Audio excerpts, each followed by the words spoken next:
Thank you. Thank you very much. Fellow Sierra Leoneans, distinguished members of the international community, friends of Sierra Leone, and esteemed listeners.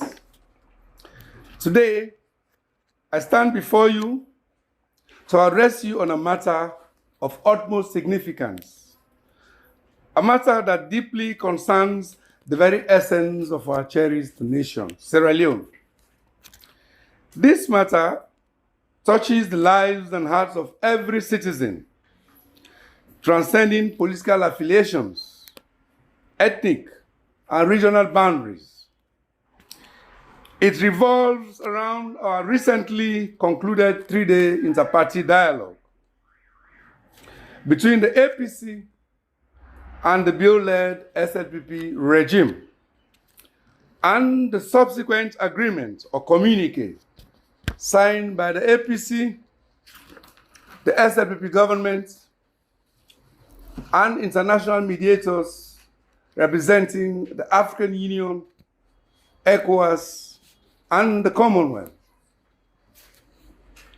I have passionately followed your diverse reactions before, during, and after the dialogue. I would like to state at the outset that I am heartened by your critical perspectives and keen interest in such a matter which understandably, but most unfortunately, also almost descended into the risk of disturbing the hard-earned unity and peace within our party, as well as distracting us from the party's high sense of a national purpose. I totally understand the emotions, the anxieties, and even the disappointment among some of us. I make bold to say that the mixed reactions were not unexpected. The anger was not unexpected, nor was the demand for a stronger action reflecting our core position out of place. The leadership of the APC party engaged very actively and constructively in the dialogue, without losing focus on any of the party's ideals and positions.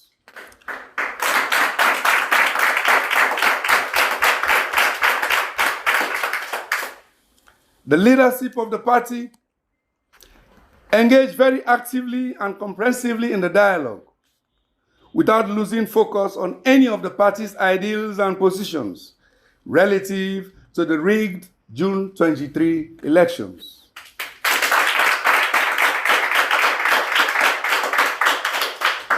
I wish to inform our dedicated members, supporters, and the wider public that our mandatory 9 delegates to the dialogue, co-led by the party national chairman, Honorable Alhaji Minka Lumansere, and myself, and an additional 11 technical advisory committee members, led by my running mate, Honorable Cherno Ramadan Majuba, presented our party's concerns, our apprehensions, and our demands through a strongly articulated position paper as guided by our National Advisory Committee. The Independent Commission for Peace and National Cohesion played a crucial role in facilitating this mediation, supported by esteemed international organizations.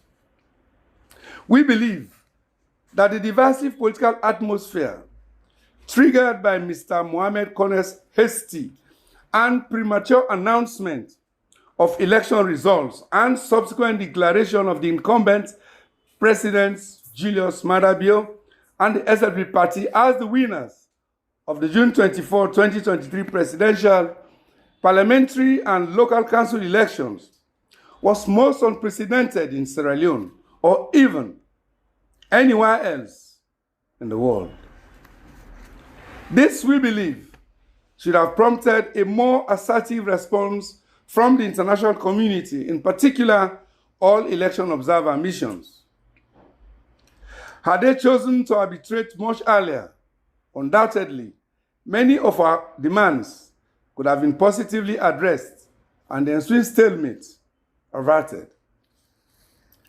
Nevertheless, we eventually consented to international mediation, leading to direct discussions with representatives of the SLPP-led government. Let us, as Sierra Leoneans, give this local initiative an opportunity to succeed.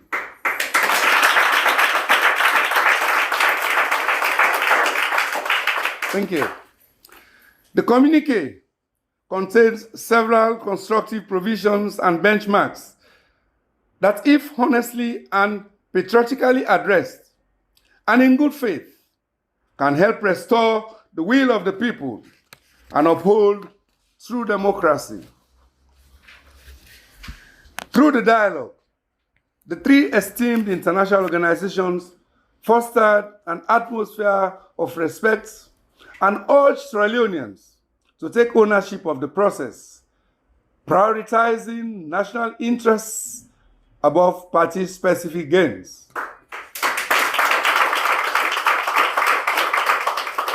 While we upheld these principles, the APC party remains steadfast in achieving a solution that safeguards the integrity of our democratic process and secures the trust of our populace.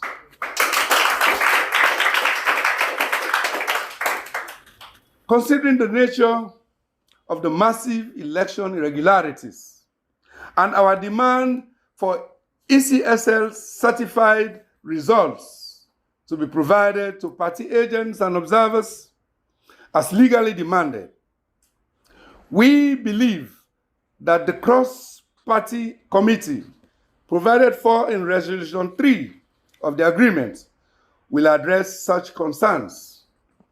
Both sides have agreed that this committee will review within 6 months the 2023 electoral cycle, taking into account various stages, including voter registration, voter card issuance, ballot paper procurement, election day procedures, vote tallying, tabulation, and results announcement.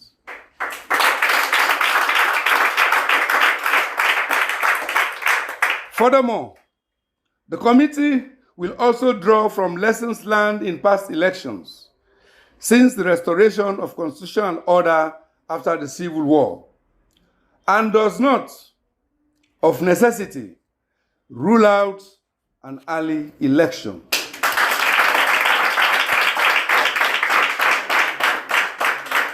The preamble of the communique underscores the sacredness of our country's laws, with both parties committing to uphold the rule of law. Recommendations of the cross-party committee are actionable and feasible. The committee will have co-leadership representation from the SLPP-led government, the APC, and development partners.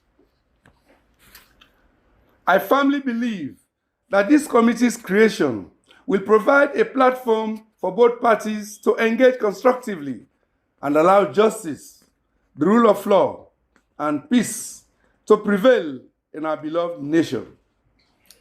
Our people demand justice and truth, and I call upon all stakeholders, particularly those patriotic Sierra Leoneans who will serve in the parallel committees of monitoring and moral guarantors, to stand resolute in defense of our fledgling democracy and our homeland.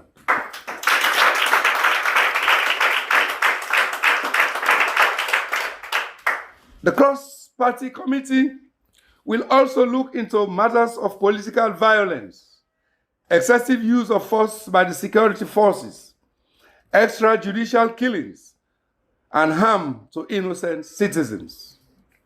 Most importantly, the committee is tasked with reviewing the June 24, 2023 elections and provide recommendations to address the concerns raised by the APC, serving as a guide for future elections. In the face of these developments, we recognize that several party members are unjustly detained, and many have sought refuge in Freetown and other parts of the country, facing challenges associated with relocating to a new environment. Some have even fled the country. We have called for the release of detainees and the cessation of politically motivated court cases. Furthermore, we have understandably encouraged our elected representatives to assume their respective roles at the parliamentary and local council levels.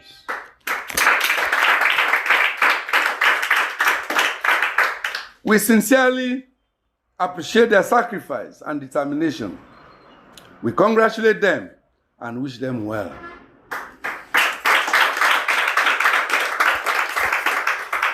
My fellow Sierra Leoneans at home and abroad, the elections of the 24th June, by which the majority of Sierra Leoneans opted to change the situation, was blatantly scuttled. If we have learned anything in that election, it is that we cannot anymore take our democracy for granted. Our election management institutions, in particular the ECSL and the security forces, as well as those acceptable democratic norms, have been under assault. And when we, elected leaders, fail to stand up to protect them, we just see how quickly things can erode. Prior to the elections, Sierra Leone was becoming a shining example for building a post-conflict democratic state. We have started showing the world that a strong, open government and a free society can thrive when political power is entrusted to the people. The peaceful change of government from SLPP to APC in 2007 and from APC to SLPP in 2018 demonstrate that the will of the people is above any one individual or political party. And when voters are allowed to choose their leaders in a free, fair, and transparent vote, power can be transferred and sustained peacefully.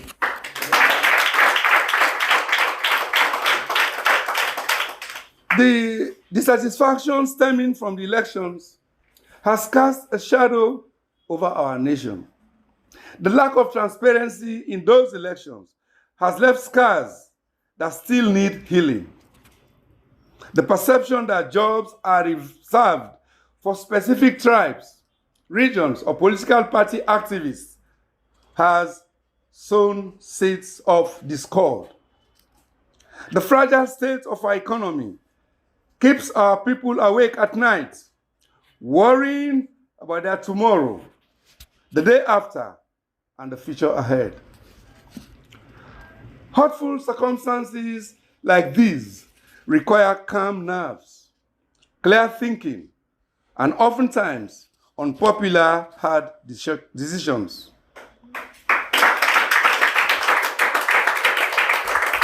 This is so because an emotional response to wrongdoing without the benefits of objective reasoning could be counterproductive. The APC party's decision to participate in this landmark inter-party dialogue was therefore informed principally by our firm conviction that in resolving a hurtful political impasse like this, there was a need for the two protagonists to have a conversation in the presence of other players.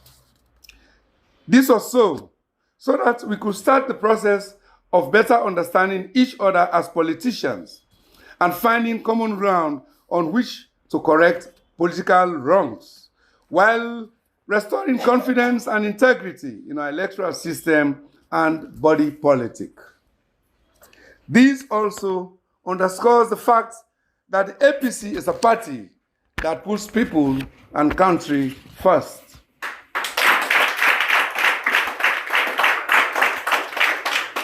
President Bio's recent address to the nation, while endorsing the dialogue agreement in its entirety, effectively conveyed a message of intent for restoring national unity, democratic values, inclusive governance, cooperation, and a commitment to resolving political differences for the nation's benefit. It recognizes the role of external partners. It emphasizes the importance of national institutions and highlights a collective will to move forward. This encourages political cooperation and sets a positive tone for Sierra Leone's future. The President's call for collective responsibility and national development aligns with the inspirations of the citizens and is very much appreciated by the APC. In the spirit of cooperation, the APC commits to working collaboratively with the government to implement the provisions of the communique and ensure that the aspirations of Sierra Leoneans are realized. We believe that this dialogue should not be seen as the end, but as the beginning of a new chapter in our nation's history. A chapter characterized by inclusivity, accountability, transparency, and progress.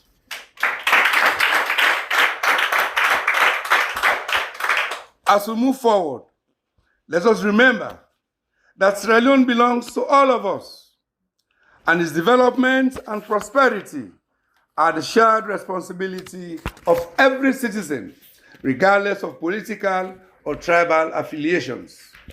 Together, we can build a Sierra Leone where the democratic principles we hold dear translate into tangible improvements in the lives and livelihoods of all Sierra Leoneans.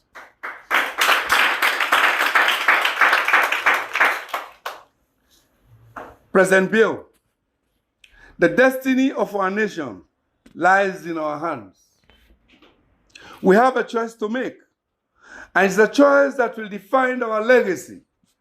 We can continue down the path of division and intolerance, or we can choose the path of unity, inclusivity, and social cohesion to save Sierra Leone. To achieve unity, we must start by listening to the electorate and meeting their demands. We must start by talking to each other at all times.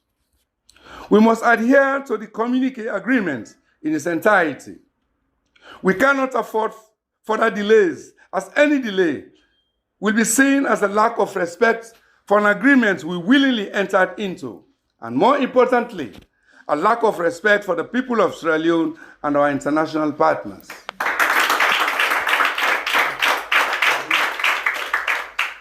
The All People's Congress Party understands the importance of peace and unity in Sierra Leone. We in the APC family firmly believe that a divided country is a weakened country.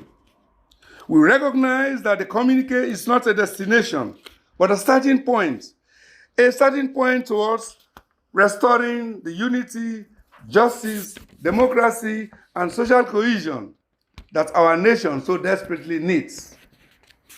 Today, we reaffirm our commitment as a party to this agreement, and we pledge to work with the government to ensure that it becomes more than just words on paper.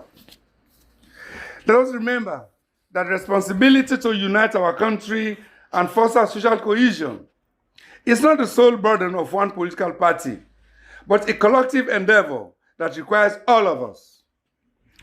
Let us work together, hand in hand, to build a Sierra Leone where every citizen enjoys equal rights, equal opportunities, and where our diversity is strength, and where peace and unity prevail. Once again, I extend profound sympathy to the families of those who lost their loved ones, those who have suffered the indignity, political intimidation, as well as those who were maimed or who lost their properties before, during, and after the election, just out of political misdirection. Political expediency should be put above your ultimate sacrifices, but not above the supreme interest of the nation.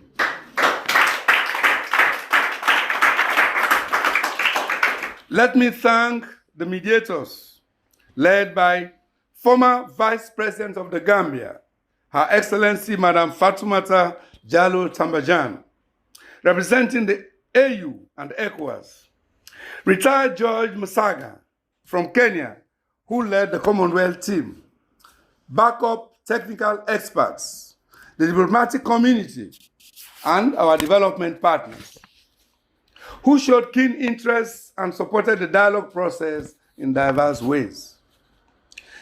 Thanks also to the Peace Commission and the SLPP-led leadership for their role toward a successful inter-party dialogue. We all deserve tremendous thanks and appreciation for our understanding, even at a time when there is a range of several non-election related sufferings that are hitting us hard in our daily spheres of life. I cannot help but to continue to plead very passionately that we exercise patience and remain resolute as we advance the dialogue process.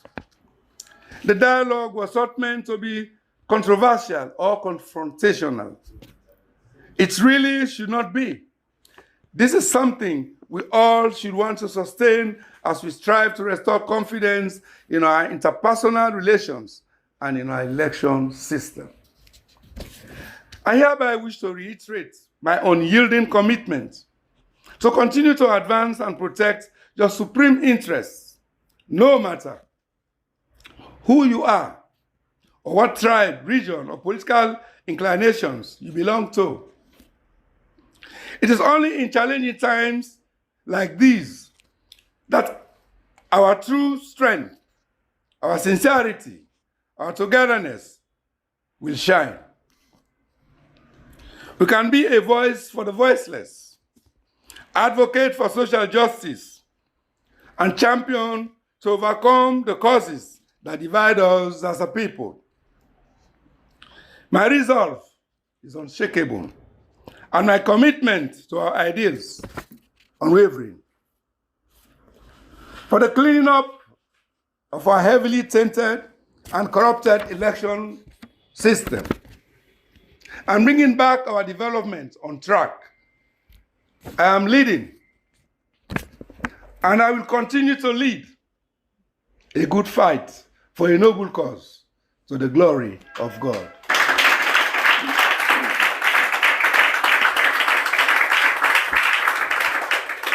Thank you, and may God bless Sierra Leone.